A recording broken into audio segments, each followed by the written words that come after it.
오늘은 부모와 자녀의 어울림이라는 제목으로 함께 말씀을 나누고자 합니다. 우리가 지금 에베소서의 말씀을 살펴보고 있는데요. 이 말씀을 통해서 우리에게 주시는 참 큰 교훈이 있다라고 저는 생각합니다. 특별히 그 가운데 하나의 교훈이 있다면 성령 충만한 사람의 모습을 어떤 종교적인 형태나 그 종교의 외형적인 모습으로 연결시키는 것이 아니라 우리 일상의 삶 속에서 어떻게 드러나야 되는지를 잘 표현하고 설명해 주고 있다라는 겁니다. 우리는 일반적으로 성령 충만한 사람이다라고 생각할 때 기도를 뜨겁게 하고 찬양을 뜨겁게 하고 어떤 종교적인 외형적인 모습을 가지고 있는 사람들을 성령 충만해 보인다라고 이야기를 하는데요. 에베소서의 후반부에 사도 바울은 그렇게 얘기하지 않고 우리 일상의 삶에서, 교회에서, 가정에서, 공동체에서 어떠한 아름다운 어울림을 가지고 있는지 그것을 볼 때 그 사람의 삶을 성령 충만한 사람의 삶의 모습이다라고 이제 이야기하고 연결시키고 있다라는 것입니다. 하나님과의 관계에서도 찬양과 감사가 넘쳐나고 가정 안에서 건강한 어울림이 있을 때, 공동체 안에서도 서로에게 피차 복종하는 모습이 넘쳐날 때 그 삶은 성령 충만한 삶이 된다라고 말씀합니다. 그러한 맥락에서 지난주에 우리는 부부에 관해서 남편과 아내가 어떻게 어울려야 하는지, 성령 충만한 사람들의 삶 속에는 서로를 향한 배려가 어떻게 나타나야 되는지를 우리가 함께 살펴보았습니다. 먼저 중심에 두고 상대방을 바라봐야 하는 그 중심이 무엇인지를 이제 바울이 이야기하는데, 교회가 그리스도에게 하듯이 아내가 남편에게 복종하는 것, 그리고 그리스도가 교회에게 하듯이 남편이 아내를 사랑하는 것. 그러니까 이 중심에 무엇이 들어가 있어야 하냐면 교회와 그리스도의 사랑과 그 순종의 관계가 우리 안에 깊게 새겨져 있을 때 그 마음으로 상대방을 바라보며 배려할 때 그 관계는 아름다운 관계가 된다라고 말씀을 했습니다. 그런데 여기에서 이제 멈추지 않고요. 사도 바울은 그 관계를 이제 남편과 아내와의 관계를 넘어서 부모와 자녀와의 관계 속에서도 이런 성령 충만한 모습이 드러나야 한다라고 말씀합니다. 성령 충만한 모습은 부모와 자녀와의 관계에서도 깊은 영향을 끼쳐야 합니다. 그런데 사실 부모와 자녀의 관계처럼 애증의 관계는 없습니다. 애증의 관계라고 하는 것은 말로 설명할 수는 없지만요, 이 복잡 미묘한 그 관계 속에서 어떤 딱 떨어지는 관계를 찾기가 참 힘들다라고 하는 것입니다. 왜냐하면 부부와 달리 부모와 자녀는 혈연으로 연결된 관계입니다. 그러다 보니까 부모로부터 자녀는 은혜를 많이 받았지만 동시에 상처도 많이 받습니다. 그러니까 어떤 사람들의 이야기를 들여다보면 상처를 많이 받은 사람이 옆집 아저씨에게 상처받은 것이 아니고요, 다 우리 집의 부모, 아버지, 어머니로부터 우리가 상처를 받게 됩니다. 그러니까 은혜와 함께 상처가 우리의 마음에 있기 때문에 그것을 이렇게 떨쳐낼 수도 없고 그것을 붙들어갈 수도 없고 그 복잡 미묘한 애증의 관계 속에서 살아가는 것이 부모와 자녀의 관계입니다. 실제로 제가 말씀을 준비하면서 어떤 그 뇌과학자들이 이야기하는 그 주장에 대해서 좀 이렇게 들은 적이 있습니다. 그 주장에 의하면 우리의 뇌에는 자신을 인지하는 부분과 타인을 인지하는 영역이 따로 있다라고 이야기합니다. 그러니까 나에 대해서 생각하는 것과 상대방의 생각할 때 그 생각하는 뇌의 영역이 따로 이제 존재한다는 거예요. 그러니까 나에게는 한없이 관대할 수도 있지만 딴 사람에게는 한없이 빡빡할 수도 있는데 이런 부분들이 뇌의 영역에서도 다르게 이제 인지가 된다라는 겁니다. 그런데 놀라운 건요, 부모가 자녀를 생각할 때, 자녀가 부모를 생각할 때 타인을 인지하는 영역 부분의 뇌를 사용하는 것이 아니라 나를 인지하는 영역, 그 뇌의 부분을 사용한다는 거예요. 어떻게 보면 부모의 입장에서 자녀를 생각할 때 타인으로 생각하지 않고 내 안에서 꺼내어 놓은 내 자아라고 생각을 한다는 겁니다. 그러다 보니까 그 자아의 부족한 모습이 우리의 눈에 보일 때는 고쳐주고 교정하고 무엇인가 바로잡고 싶은 마음이 내 안에서 막 생겨난다는 거예요. 그런데 그게 내 마음대로 통제가 되지 않고 내 마음대로 따라주지 않을 때 어떻게 우리는 쉽게 화를 낸다는 겁니다. 그러다 보니까 그 관계 속에서 좋은 관계로 연결되는 것이 아니라, 그러니까 내 마음대로 화를 내고 내 뜻대로 되지 않아서 상대방에게 무엇인가 요구하는 것들이 많아지다 보니까 그 관계가 참 복잡하고 어려워진다라는 것입니다. 이러한 관계 속에서 사도 바울은 성령이 충만한 그 사람은 그 부모와 자녀와의 관계 속에서 마땅히 따라야 할 그 도리를 해내는 사람이 돼야 된다라고 이야기합니다. 때로는 우리는 그렇게 얘기해요. 부모와 자녀의 관계는 시간이 필요합니다. 시간이 지나면 해결됩니다. 라고 생각을 하는데요. 그렇지는 않은 것 같아요. 그냥 흘러가는 시간 속에서 그 관계가 회복되지는 않습니다. 분명히 그 시간 속에서 우리가 해야 할 일이 있고 마땅히 붙잡아야 할 도리가 있습니다. 어떠한 문장은 삶의 중요한 순간에 우리에게 나타나서 내 삶을 관통하게 만드는 경우가 있습니다. 그러니까 지난 주간에 저는 한 문장을 만나고 참 좋은 문장이다라고 생각했는데 그 문장이 이런 내용입니다. 벽돌이 쌓인다고 집이 되지 않듯이 시간이 쌓인다고 삶이 되지는 않는다. 좋지 않아요? 벽돌이 쌓인다고 그냥 집이 만들어지는 것이 아닌 것처럼 시간이 쌓인다고 삶이 만들어지지는 않습니다. 마찬가지로 부모와 자녀와의 관계 속에서, 자녀와 부모와의 관계 속에서 그냥 마냥 흘러가는 시간으로 둔다고 해서 그 관계가 회복되고 온전해지지는 않습니다. 오늘 성경은, 사도 바울은 그 관계 속으로 들어가 부모는 자녀에게, 자녀는 부모에게 어떠한 마음으로 상대방을 대해야 되는지 이에 대해서 우리에게 좋은 메시지를 건네고 있습니다. 저는 이 말씀을 오늘 본문의 말씀을 묵상하면서요, 부모와 자녀, 자녀와 부모와의 관계 속에서 우리의 마음 속에 주님의 마음이 잘 스며들 수 있도록 먼저 기다리는 것 참 이게 중요하다라는 생각을 했습니다. 그러니까 내 생각, 내 주장으로 상대방을 바라보고 그들에게 행동하는 것이 아니라 내 안에 주님의 마음이 스며들어서 그것을 꺼내어 상대방에게 전달해 주는 것. 그게 참 중요하다. 그것이 진정한 사랑이다라는 생각을 했습니다. 그래서 툭 하고 떠오른 게 고린도전서 13장에 보면 사랑장이 나오잖아요. 그 사랑장에서 사도 바울이 사랑에 대해서 15가지 정의를 내리는데 그 정의 가운데 제일 첫 번째 정의가 참 중요하다라는 생각을 했어요. 그 첫 번째 정의가 뭐예요? 사랑은 오래 참고, 그냥 오래 참는 게 아니라 사랑은 오래 참는다. 이게 사랑이다라고 이야기를 하는 거예요. 근데 이 오래 참는다라고 하는 것은 단지 상대방을 참아주고 기다리는 이 의미를 이야기하는 것이 아니고요. 내 안에 상대방을 향하여 불편한 마음과 조각난 마음과 상처난 그 마음에 주님의 마음이 깃들일 수 있도록, 주님의 마음이 내 마음에 스며들 수 있도록 그 시간, 그 공간을 만들어내는 게 오래 참음입니다. 그럴 때 그 공간 안에서 주님의 마음이 배어나오는 것, 그 삶을 살아가는 것이 오래 참음의 삶이며 사랑의 삶임을 이야기합니다.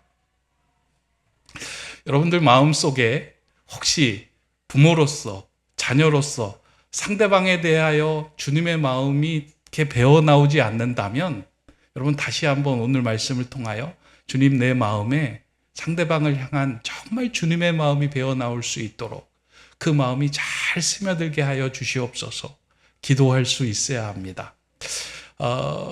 이 말을 빅터 프랭클의 말로 좀 바꾸어 보면 제가 몇 번 말씀을 드렸어요. 우리는 자극과 반응 사이에 그 공간을 가지고 살아가는데 그 공간 안에서 선한 반응을 선택할 수 있는 힘이 필요하다라는 말입니다.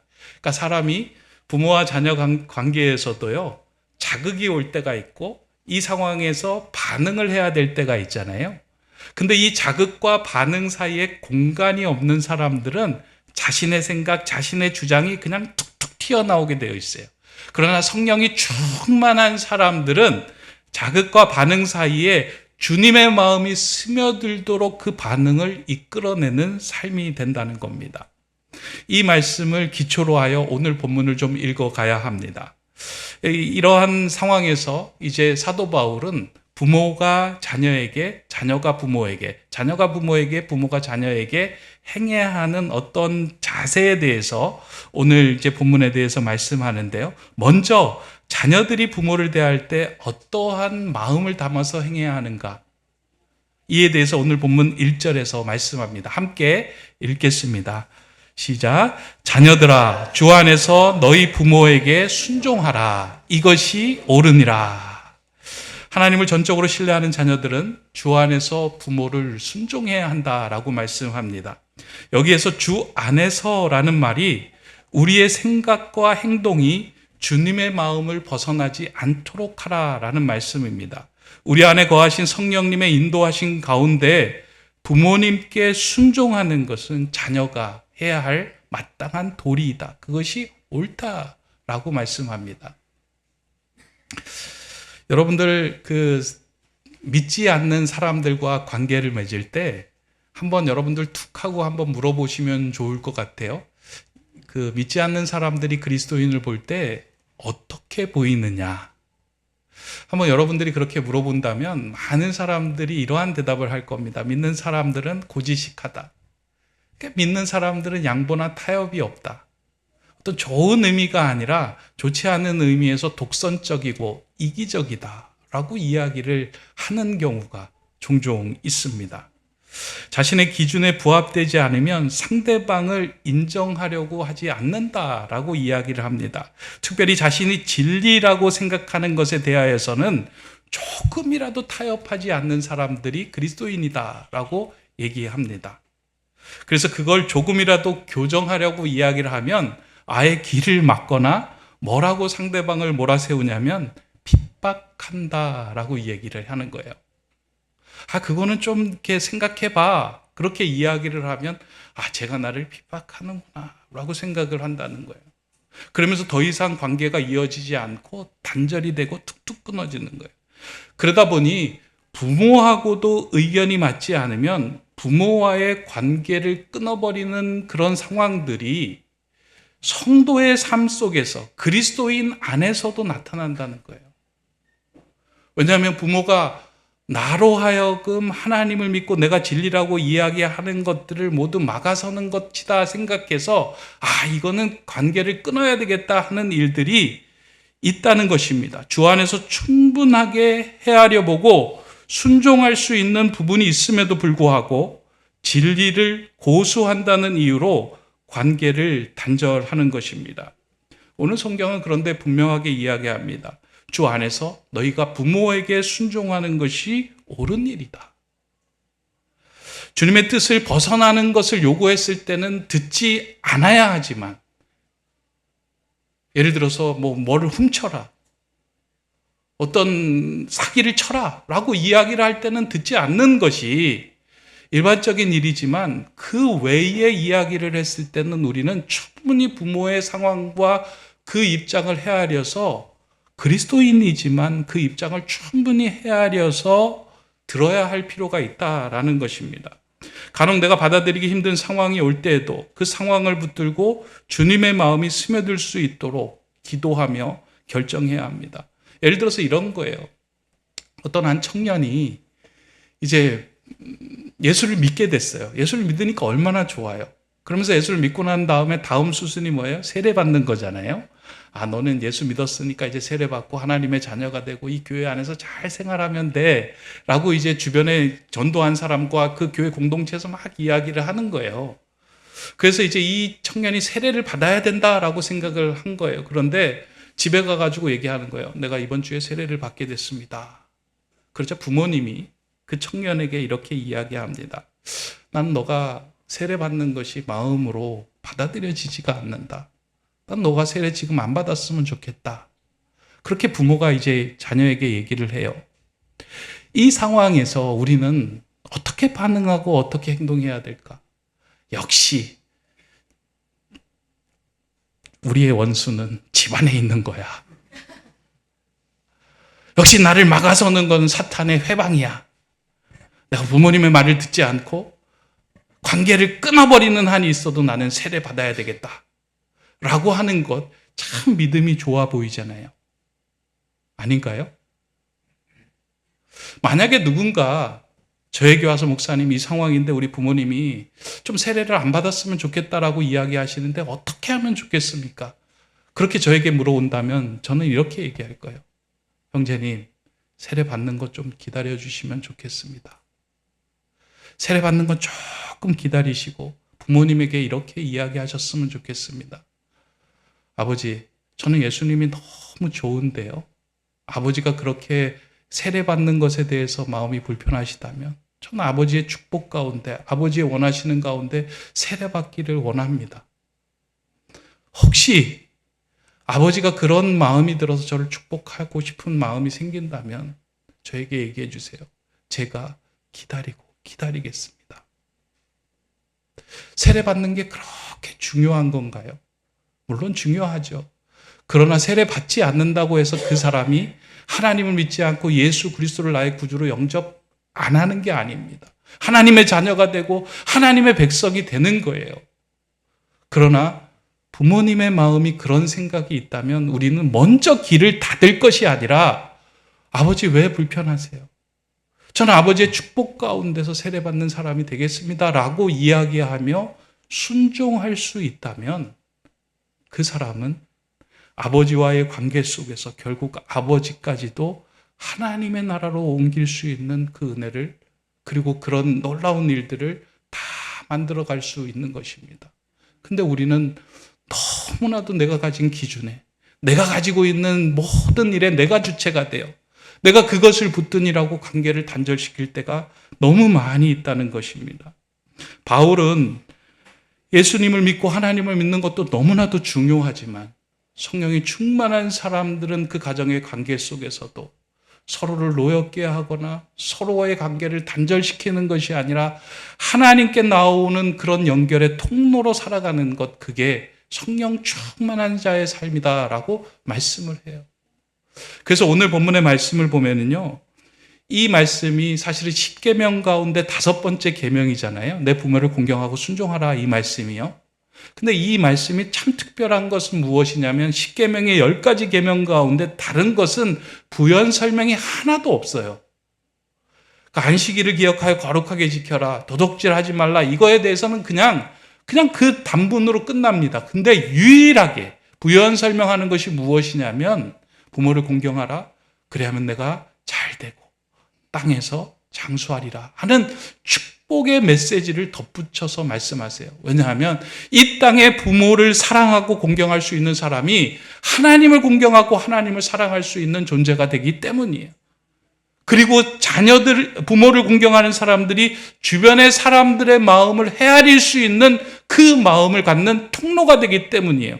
내 부모에게도 길을 열어서 듣지 않는 그런 딱딱한 길을 가지고 있을 때는 다른 주변의 사람들의 말도 듣지를 못하게 된다는, 그런 자에게 주시는 축복이 이로써 내가 잘되고 땅에서 장수하리라, 이 3절의 말씀입니다.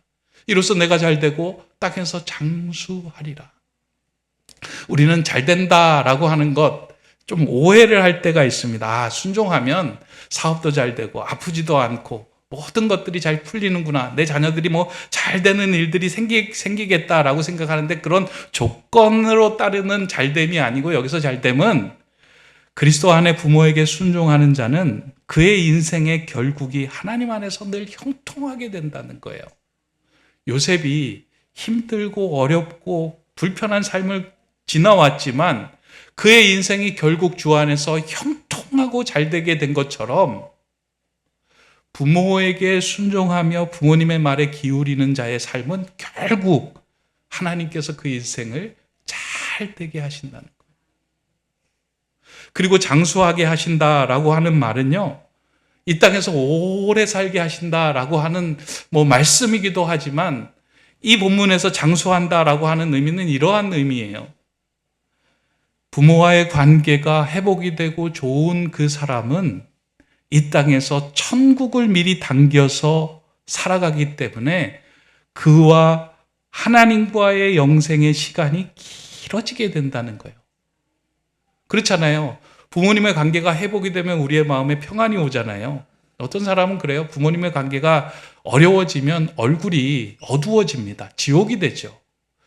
살아도 그게 마음속에 한켠이 그러니까 답답하고 헛헛한 거예요. 평안함이 없어요.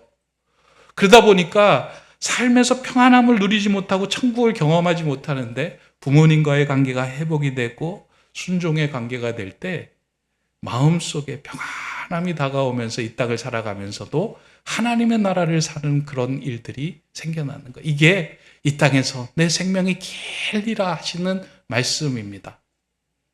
저는 오늘 이 자리에 계신 분들, 물론 이 땅에 부모님이 안 계신 분들도 있어요. 그러면 하나님에 대해서 여러분들이 그렇게 순종하고 하나님의 마음을 헤아리며 내 자신을 낮추기 시작할 때 하나님이 여러분에게 분명 오늘 약속하신 이 축복을 허락하실 겁니다. 내가 잘되고 땅에서 장수하리라. 오늘 예배하는 여러분들이 이 아름다운 어울림을 통하여 이 축복을 만들어가는 저와 여러분 되시기를 주님의 이름으로 축원합니다. 이제 그 부모에게 부탁한 말이 있다면 자녀에게 부탁한 말이 있다면 이제 부모가 자녀에게 행해야 하는 일에 대해서 또 한 절을 더 추가해서 설명해 줍니다. 본문 4절의 말씀인데요. 우리 함께 읽도록 하겠습니다. 시작. 또 아비들아 너희 자녀를 노엽게 하지 말고 오직 주의 교훈과 훈계로 양육하라. 바울은 부모들에게 이렇게 이야기합니다. 부모들아 자녀를 노엽게 하지 마라. 그리고 주의 교훈과 훈계로 자녀를 양육하라. 사실 부모와 자녀의 관계 속에서 해야 할 여러 가지 일들이 많은데 가장 먼저 언급한 것 가운데 하나가 자녀를 노엽게 하지 마라. 우리는 이 구절을 놓치고 다음 구절로 넘어가다 보니까 참 그리스도 안에서 부모와 자녀의 관계가 문제가 생길 때가 참 많이 있어요. 그러니까 주의 교훈과 훈계로 우리의 자녀들을 양육해야 된다라고 생각하니까요. 우리의 마음에 어떤 마음이 되냐면 야, 너 예배 드리자. 가정 예배 드리자. 기도해야지. 그리고 너 말씀 읽어야지. 주의 교훈과 훈계가 얼마나 좋은 거야 라고 이야기를 하면서 상대방에게 막 떠먹이려고 합니다. 근데 아이들의 마음 속에는 이미 마음이 닫힌 거예요.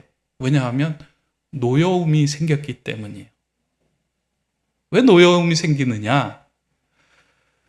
부모와 자녀와의 관계에서 그 주체가 자녀에게 있는 것이 아니라 늘 부모에게 있는 거예요. 조금 전에도 이야기 드렸듯이 부모는 자녀를 생각할 때 나라고 생각하잖아요. 그러니까 내 속에서 꺼내놓은 자라고 생각해요. 우리 동일시하는 거예요. 그런데 그러다 보니까 자녀에게 무엇을 요구하고 교정하고 바르게 하고 싶어 하는 마음이 있는데 사실 자녀는 하나님께서 우리 가정에 주신 선물이며 독립된 또 다른 주체다라고 말씀하는 거예요. 그러면 내가 내 주체로 상대방을 바라보며 상대방에게 무엇인가 막 넣어주는 것이 아니라 그 자녀가 자녀의 주체가 되어서 성장할 수 있도록 지지하고 응원해주는 역할을 먼저 해야 합니다. 그러니까 자녀를 노엽게 하지 않아야만 그의 마음속에 부모와 자녀와의 관계가 온전히 세워질 때만 주의 교훈과 훈계가 들어갈 수 있게 되는 거예요. 그것을 여는 문을 막고서 그들에게 준다는 건 어려운 일이기 때문입니다. 이런 겁니다. 자녀가 학교에서 시험을 봤는데 성적이 좋지 않게 나왔어요. 근데 한 자녀는 이렇게 생각해요. 우리 부모님이 또 상심하겠구나. 우리 부모님의 마음이 얼마나 아플까. 라고 이야기를 하면서 얼굴에 근심이 가득한 채로 집에 가는 아이가 있는 거예요. 근데 한 아이는 시험을 못 봤어요. 못 보면서 집에 가면 이제 부모님한테 혼나겠구나. 이렇게 생각하는 거예요. 근데 우리가 생각할 때 이 자녀들 볼 때, 앞에 아이가 성숙하고 어른스럽다 생각, 부모의 마음도 헤아리고 부모가 상심할 것을 생각하면서 큰 마음 졸이는 그 아이가 훨씬 더 성숙한 아이라고 생각을 해요. 그런데 그렇지 않다는 거예요. 그 아이는 늘 주체가 부모의 마음에 가 있기 때문에 자기 자신이 온전히 자신을 돌보며 온전한 주체로 설 수 있는 힘이 없다는 거예요. 아예 부모님에게 한대 혼나지 뭐, 꾸중 받지 뭐, 이런 아이들은요, 그래도 그 주체가 자기에게 있는 거예요. 우리 자녀를 양육할 때 그 자녀가 온전한 주체가 될 수 있도록 그 자녀의 마음의 귀를 기울여주고 감정을 읽어가는 것, 이게 너무나도 중요해요. 사실은 저도 부모로서 많이 부족한 점이에요. 늘 자녀를 바라볼 때 고쳐주고 싶고 무엇인가 바로 보이고 싶은 거예요. 내 자신으로 생각하기 때문에. 근데 성경에 이야기합니다. 피차 복종하라. 그리스도를 경외함으로 피차 복종하라. 이게 무슨 의미냐면 부모와 자녀와의 관계에서 부모가 위가 아니고요. 하나의 주체로 내 마음을 낮추어서 그 아이가 생각하고 헤아리고 있는 것들을 들을 수 있도록 길을 열어라. 그리고 그 아이가 주의 교훈과 훈계로 살아갈 수 있도록 그 마음에 그 힘을 더하라라는 거예요. 이게 중요한 겁니다. 주의 교훈과 훈계로 살아간다는 건 성경을 읽고, 성경 읽어야 돼, 기도해야 돼, 이게 아니고요. 이 아이가 인생 가운데 어려움을 만났잖아요. 그랬을 때 이 아이가 스스로 주체가 되어 하나님께서 이 상황에 대해 내게 뭐라고 하시는지를 들을 수 있는 귀를 갖고 있는 거예요. 내가 하나님의 음성을 듣고 하나님의 자녀로 설 수 있도록 그 마음을 소유하는 것, 그게 주의 교훈과 훈계로 아이를 양육하는 거예요. 우리 부모님이 그렇게 하셔서 나도 그렇게 살아갈 수 있다. 어려운 상황 속에서 다른 것 의지하지 않고 하나님을 붙들고 의지하는 그 마음을 갖는 것, 이게 너무나도 중요합니다. 제가 아이를 양육하는데 저도 많이 부족한데, 한 번은 제 아내가 아이를 양육하는 모습을 보면서 큰 이렇게 감동을 받은 적이 있어요. 제가 이 얘기 할 줄 알고 저희 큰애가 지금 이제 자리를 비웠는데 편안하게 이야기하려고 합니다. 작년에 이제 아이가 그 대입 수능을 보고 시험을 보고 왔는데 그 실기 시험이 안 되고 이제 학교가 다 떨어진 거예요. 그러면서 이제 마음속으로 어마어마한 절망에 이제 사로잡혀 있는 거예요. 왜냐하면 그러지 않아도 되는 그런 모든 상황들이 자기가 받아들이기에는 어려운 거예요. 근데 이 엄마가 그 자녀가 힘들어하는 그 모습을 보면서 영상 편지를 썼더라고요. 아들아 라고 이야기를 하면서, 힘들지. 나도 어렸을 때 많이 힘들고 어려운 일들이 있었는데 그때 내가 어떻게 했는지 아니? 하나님을 의지하며 하나님을 신뢰하며 그 길을 걸었어. 그랬더니 하나님께서 결국 나를 이 자리로 인도하셨어 라고 하는 그 내용으로 쭉 영상 편지를 썼는데요. 제가 그걸 보면서 참 감동이 된 거예요. 아마 그 아이는 그 단순간에 그거를 보고 기억하거나 거기에 많은 감동을 받지는 않았을 거예요. 우리 아이 성격으로는. 그런데 어느 날 문득 돌아볼 때 어머니가 나에게 이런 말씀하셨지. 어머니가 어려울 때 이러한 이야기를 하셨지 하는 말이 가슴에 쿵 하고 다가올 때 주님이 나를 살게 하시는구나 라고 하는 그 음성을 듣는다면 참 좋지 않을까. 주의 교훈과 훈계로 양육한다라고 하는 것은 다른 것이 아니라 아이들의 마음에 주님의 음성을 들을 수 있는 그 힘을 길러주는 거예요. 저는 오늘 부모된 우리 귀한 성도님들이 계시다면 우리 자녀들에게 그러한 마음을 길러주기 위해 먼저 자녀들을 노엽게 하지 않았으면 좋겠습니다. 근데 이게 쉽지가 않은 거예요. 자녀들 노엽게 하지 않고 양육한다는 건 참 어렵습니다. 그래서 우리가 첫 번에 이야기했던 사랑은 뭐라고요? 오래 오래 참고, 그냥 오래 참고가 아니라 오래 참고. 영어로는 제가 영어 성경으로 보니까 long 뭘까요? long suffering. 고통이래요. 오랜 고통 가운데 감내하며 상대방을 받아들이기 시작할 때 내 마음속에 주님의 마음이 들어오는 거예요. 그 마음을 꺼내어서 우리 자녀를 대하고 또 이웃을 대하고 부모를 대할 때 그 사랑은 한 사람을 온전하게 세우는 아름다운 어울림의 힘이 됩니다. 이제 말씀을 맺고자 합니다. 부모와 자녀와의 관계에 꼭 필요한 것이 있다면 저는 서로를 잘 참아주는 오래 참음이 필요하다라고 생각해요. 근데 그 오래 참음은 단지 시간을 기다리는 것이 아니고요. 내 안에 상대방을 향한 주님의 마음이 스며들도록 나를 주님 앞에 내어주는 거예요. 그것을 많이 내어주는 사람이 성령 충만한 사람이고 그 성령 충만함이 모든 관계를 회복시키는 힘이 됩니다. 저는 오늘 예배하는 여러분들의 삶이 성령 충만한 삶이 되며 여러분들 안에 쌓였던 그 모든 관계들이 그 충만한 가운데 하나 둘씩 풀려져 가는 은혜를 누리시기를 주님의 이름으로 축원합니다. 기도하겠습니다. 사랑의 하나님, 오늘 말씀을 통하여 다시금 부모와 자녀의 관계를 돌아보게 하시니 감사를 드립니다.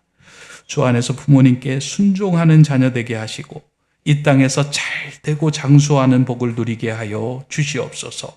이 땅의 부모로 살아가는 자들에게 지혜를 허락하시어 세상의 인류를 쫓아가는 대열에 자녀를 밀어넣는 사람 되지 않게 하시고 주의 교훈과 훈계로 그가 선 자리를 인류로 만들어가는 근사한 부모의 삶이 되게 하여 주시옵소서.